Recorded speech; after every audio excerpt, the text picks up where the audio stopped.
Yes, actually, Jamie, the Hamas's response has been something really optimistic for majority of the population in the Gaza Strip. All are now hopeful that this would bring an end to the suffering, to the bloodshed, to the displacement, forcible displacement for multiple times.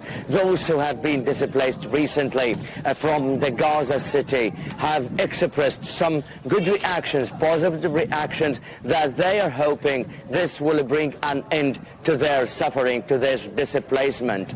They are having, okay, as we might understood, some cautious actually optimism towards this kind of situation, a new kind of situation where Hamas has responded positively to the plan offered by President Donald Trump of the United States. But on the ground, still Israeli army has not stopped its actions, military actions across Gaza City, particularly even after despite the fact that President Donald Trump had asked the Israeli army to stop its bombings, strikes in the Gaza Strip. 20 people have been reportedly killed since the early morning, more than 15 in Gaza city itself. Also, Israeli army had warned the population, the displaced Palestinians in central and southern Gaza Strip, to return back to Gaza city, as the situation is still the same, but de-escalation of the military actions as reported, as stated by the Israeli army over the past hours. Still, people just need some hope that would bring an end to their suffering for the past 2 years of an Israeli war against the Gaza Strip, particularly as against the Islamist Hamas party. Prime Minister Benjamin Netanyahu says Israel is preparing to immediately implement the first phase of this peace plan. Our correspondent Blake Sifton reports now from Tel Aviv. The Israeli government has ordered the Israeli military to pause the offensive to seize and occupy Gaza City and to move to a defensive posture. So they will no longer be advancing further into Gaza City. They will no longer be seeking out Hamas infrastructure to destroy, and they will no longer be seeking contact with Hamas fighters. This comes, of course, as negotiations hopefully begin soon.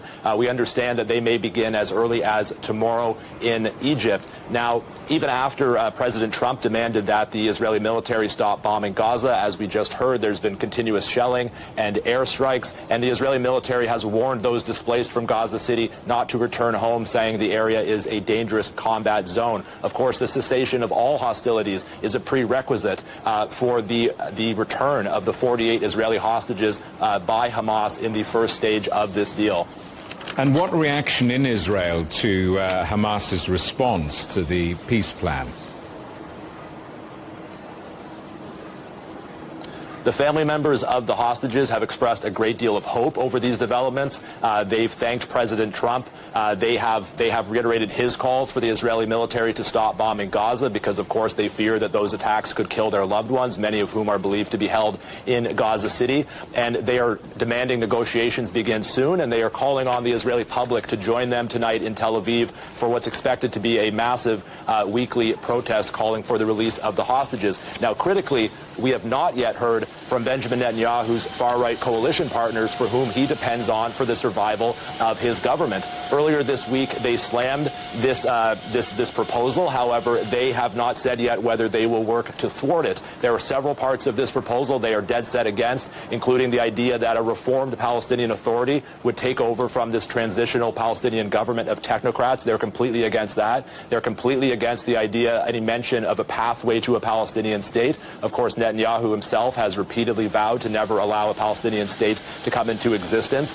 They're also against these promises that Israel cannot annex or occupy Gaza, and that the civilian population of the Palestinian population of Gaza will not be forced to leave, and those who do leave will be allowed to return. And this is because the far-right coalition partners of Netanyahu openly advocate for the forced displacement of the population of Gaza and the occupation and resettlement of Gaza. And if these negotiations actually get to the point where an agreement is ready to be signed and implemented, it would need to go to the Security Cabinet, Israel's Security Cabinet. And at that stage, it's possible that the far-right coalition partners could leave Netanyahu's government and try to collapse it in order to prevent this deal from going forward. But more moderate leaders in Israel have said that if that were to happen, they would step in, prop up the government in order to see this deal through.